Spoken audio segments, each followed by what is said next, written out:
Ayan, so magandang araw mga kababayan, and this is Divine PH. And ngayong araw nga mga kababayan, gusto kong pag-usapan itong nangyayaring nag-escalate po no, na issue na naman na ginagawa nitong mga self-appointed ng miyembro po ng self-appointed son at ang mga feeling self-righteous, no? So alam niyo na, kilala niyo na kung sino yung tinutukoy ko.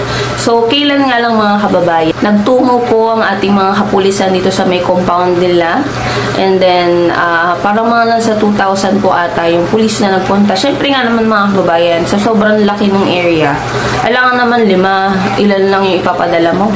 Hindi natin alam kung anong posibleng gawin nitong mga civilian na to. 'Di ba? Kung kayang-kaya nilang i-twist yung story nila na parang inargabyado sila ng ating mga kapulisan, what more, 'di ba?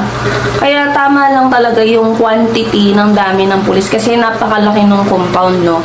So para mas mabilis din yung pagsi-search nila na mahanap nga itong fugitive na nagtatago na to, na alam nyo mga kababayan na tutuusin, hindi naman magkakaroon ng gantong escalation, yung gantong grabing gulo dyan sa ano nila, kung nagpa-participate ng maayos itong tinatawag nga nilang appointed son. Pero tignan nyo naman mga kababayan, sa sobrang duwag niya, na ginagamit niya yung mga miyembro niya para gawing human shield, parang gawing barikada, para kumbaga hindi siya masakol, 'di ba? So, mga kababayan, dun pa lang makikita mo na kung anong klaseng tao itong namumuno sa kanila, 'di ba? Kung anong klaseng tao yung tinuturing nilang appointed son, yung tinuturing nilang magliligtas sa kanila, pero nangyayari, sila yung ginagamit mahuli, 'di ba? Itong fugitive na ito. Kung ikaw ba naman nasa matinong pag-iisip, 'di ba? Bakit ihaharang mo yung sarili mo para protektahan lang itong wanted na ito? Kung tutuusin mga kababayan, dapat nga itong mga nagtatago or tumutulong na maitago siya, dapat yung mga yan masama na rin sa makulong eh.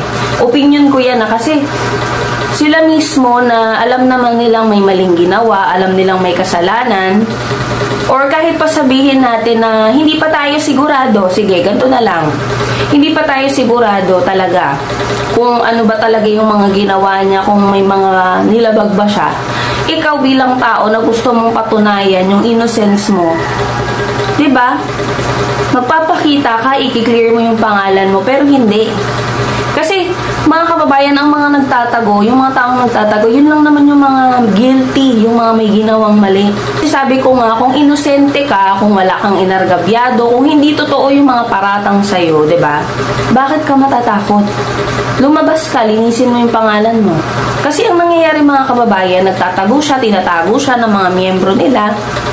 Ang nangyayari, sila yung humaharap, o ganyan kaduwag mga kababayan, itong self-appointed son nila, na hinahayaan niyang maargabyado, hinahayaan niya yung mga member niya na humarap nitong laban niya, which is siya dapat na bilang leader, patunayan mo na malinis yung konsensya mo, patunayan mo na wala kang ginagawang mali, na wala kang ginawang kasalanan, or wala kang nilabag na batas.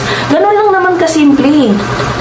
Pero yung mga inargabyado nyo noon, yung mga minamaliit-maliit nyo noon, di ba ang tapang nyo? Ang tapang nyong akusahan sila, ang tapang nyong ibintang sa kanila yung mga kasalanan na hindi nila ginawa, pero hinarap nila, di ba? Yung mga taong yon, hinarap nila, pero ikaw naturingan na leader, kung totoong wala kang ginawang kasalanan, 'di ba? Kung totoong wala kang ginawang mali, bakit hirap na hirap kang magpakita? Bakit hirap na hirap kang linisin yung pangalan mo? Bakit kailangan magtago ka dito, or bakit kailangan gawin mong human shield itong mga miyembro mo? Kasi kung ikaw talaga ay concern sa mga tao mo, concern ka sa welfare nila, hindi mo sila gagamitin na panangga para hindi ka masakote, para hindi ka mahuli, 'di ba? Napakasimple lang, pero itong mga kritiko ni PBBM, yung mga yan, Ang ginagawa nila, nagpapa-victim sila para magmukhang sila yung naargabyado. Kahit na hindi naman. Dito lang yan nagsimula mga kababayan. Mula nung ginamit yung mga miyembro na ito para ipanangga, para pag hinanap siya or baga nag-search sa property, diba? Gagamitin yung mga tao panangga para hindi makapasok. Tapos, ang ibabalita nitong Truth Doesn't Matter na ewan ko kung anong media yan, puro fake news. Tapos sila yung biktima. 'Di ba? Ganun ang ginagawa nila. Akala nyo mauuto nyo yung mga matitino mag-isip? Siguro mauuto nyo yung mga katulad nyo mag-isip. Pero yung mga matitinong tao na alam yung ginagawa nyo, hindi nyo na yan maluloko. So, syempre, sa gantong pangyayari, alam nyo naman, si Sarah, lagi nakikialam yan. Diba? So, ang sabi niya dun sa pahayag niya, hindi ko tinututulan ang implementasyon ng anumang warrant of arrest na naaayon sa batas. Ngunit kailanman ay hindi katanggap-tanggap ang paggamit ng dahas laban sa mga inosenteng mamamayan at mga deboto ng Kingdom of Jesus Christ. Yun na nga Tsaka, excuse me lang, BP Sarah parang hindi namin makakalimutan yung ginawa mo dun sa sheriff. Ikaw, sa'yo na mismo nang galing na hindi dapat ginagamitan ng dahas. Ikaw, porkit mababa sa'yo yung tao, anong ginawa mo? Dapat ikaw, bilang BP, bilang ikaw yung nagsabi ng statement na to, sa'yo dapat magsisimula yun. Diba? Of all people, sa'yo pa talaga to nang galing. Alam naman ng mga kababayan natin, yung history mo. O, diba? At saka mga kababayan, sabi ko nga kanina, magkakaroon ba ng gantong escalation kung hindi nila tinatago si Kibuloy, kung hindi nila pinoprotektahan yung dapat na taong magpoprotekta sa kanila. Pero baliktad yung nangyari. 'Di ba? Kung sila hinayaan nilang mag-search itong ating mga kapulisan, tingin nyo ba may gantong mangyayari? Wala. Pero sila mismo nilalabag nila. Pinoprotektahan nila yung wanted, pinoprotektahan nila yung fugitive.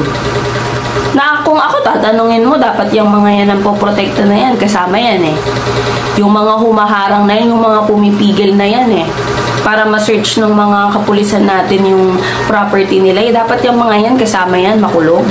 Para sa akin lang yan, opinion ko Kasi ganun naman talaga dapat Yung mga nakikialam, yung mga nagpipigil, dapat yan kasama. So ituloy ko po. I vehemently condemn the gross abuse of police power in the takeover of the KOJC compound earlier today, which lead to the harassment of religious worshippers, the abuse of minors, and the unnecessary loss of life. Mga kababayan, uulitin ko. Ginusto nila yan. Paano ko nasabing ginusto? Kung hindi ginamit itong religious group na to na gawing barikada itong mga taong ito, walang gantong mangyayaring gulo. Kung isinorender nila si Kibuloy, walang gantong mangyayaring gulo. 'Di ba? Utak naman paganahin, Napakasimple lang. Pero siguro kung simpleng Pilipino ito, na may ginawang mali at tinutugis ng batas, baka nakakulong na to agad. 'Di ba? Sila yung may kasalanan kung bakit nagkakaroon ng ganitong gulo dahil sila mismo nakikialam sa trabaho ng PNP, ng ating mga kapulisan. Kung sana hindi sila nakikialam dito sa ginagawa ng ating kapulisan, hindi nila inihaharang yung mga sarili nila para ma-search ng ating mga kapulisan, magkakaroon ba ng ganitong gulo? Kung sana si Kibuloy sumuko, magkakaroon ba ng ganitong gulo? Wala naman So kasalanan din nila yan. Kasalanan din nila yan. These acts are not only a blatant violation of constitutionally protected rights, but a betrayal of the trust that we Filipinos place in the very institutions sworn to protect and serve us. Actually, Miss BP Sara, kayo-kayo lang yan. Sila-sila lang yan, hindi kami kasali, lang sila, iilan lang sila, nabibilang lang sa daliri, piling idama yung ibang tao. Kung ito nga kung sila nga kung sumusunod sila sa batas, kung si Kibuloy may pakialam talaga sa mga miyembro niya, sumuko na yan. Pero hindi eh. Nagtatago nga eh, di ba? Yun lang naman yun, utak lang papaganahin mo para magets mo yung ibig kong sabihin. Eh kaso kung wala ka rin naman jutak, wala rin useless din, di ba? So, hindi ko rin maiwasa matanong sa sarili kung ang paggamit ba ng di pagkaraniwang puwersa at di makatarungang pang-aabuso sa ordinaryong Pilipino upang maipatupad ang naturang warrant of arrest ay dahil sa mga akusado ay isang kilalang Duterte supporter. Not really. Kahit pa Duterte supporter yan o hindi. May ginawa yang mali. May ginawa siyang mali. And kayo naman, itong mga nakikialam, ginusto naman nila yung makialam eh. Tapos, magpapa-victim sila. Kunyari, sila yung naapi. Eh kung from the first place, hindi nagtago si Kibuloy, sumurrender siya sa batas, may ganito bang mangyayari? Wala. Walang mag-escalate na gantong issue or walang mag-escalate ng gantong sitwasyon or pangyayari. Kung yung mismong may sala eh humarap sa batas, dun pa lang niligtas niya na yung mga miyembro niya para hindi madamay. Eh hindi. Makasarili siya, selfish siya, sarili niya lang iniisip niya. Kaya hinahayaan niya na madamay yung mga miyembro niya. Ganun lang kasimple mga kababayan. Siguro naman nagigets nyo yung ibig ko sabihin. Pero kung simpleng Pilipino nga, again, kung simpleng Pilipino yan, wala silang pakialam dyan. Walang pahayag na ganito, mga kababayan. Supporter man yan o hindi, wala kang maririnig na ganyan na susuportahan nila, na ipagtatanggol nila, na may pahayag silang ilalabas. Wala! O, sabi pa, kaya nais ko ring humingi ng kapatawaran sa lahat ng miyembro, deboto at bumubuo ng KOJC sa paghikayat at pakiusap ko na sa inyong iboto si PBBM daw noong 2022. Naway mapatawad din nyo ako as if naman lahat sila bumoto. Parang iilan lang sila, no? Iilan lang dun sa mga kakarampot na miyembro niya ang bumoto kay BBM. Eh kami, marami kami. Marami kaming bumoto sa'yo dahil sabi ni BBM, suportahan ka. Oh, see the difference?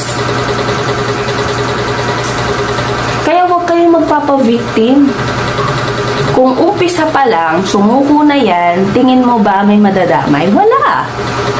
Pero dahil sila mismo nagtutulong-tulong itago si Kibuloy or hindi ko alam kung ano ba talaga ang trip nila, ngayon ganyan ang nangyayari, sila yung nagpapa-victim, sila na yung naaapi.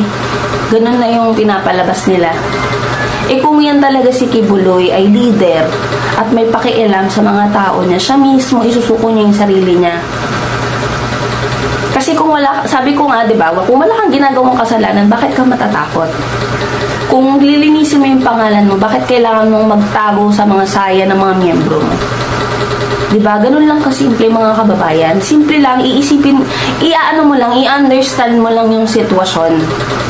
Diba? Hindi yung magpapabiktim kayo. Panigurado may mga magko-comment dyan na mga nauto nitong si Kibuloy. Panigurado. At wala akong pakialam sa inyo. Napakasimple lang. I-surrender nyo or sumuko siya mismo kusa. Walang ganyan mangyayari. Pero hindi nagmamatigas kayo eh. So, ibig sabihin lang, ganyan ba siya ka-guilty? At bakit hindi niya kayang humarap? Kung wala ka talagang ginawang kasalanan, napakadaling i-clear ang pangalan mo. Lumabas ka, patunayan mo. Pero hindi eh. Hindi ganun yung nangyayari. At tinitwist nitong magagaling na to, akala mo talaga magaling. Hindi lahat nauuto nyo, no? Pilit tinitwist yung mga nangyayari, yung mga sitwasyon. Pero sabi ko nga, matatalino ng mga Pilipino at hindi nyo na mauuto. So, bilangin nyo na lang sa mga kamay nyo kung iilan lang kayo, no? So, yan mga kababayan, mag-a-update tayo, no? Dahil ang alam ko, meron na ata sila dito sa Manila ngayong araw, I'm not sure. Pero nakita ko lang sa isang post. So, yan mga kababayan, yun lamang po and maraming salamat po sa inyo lahat.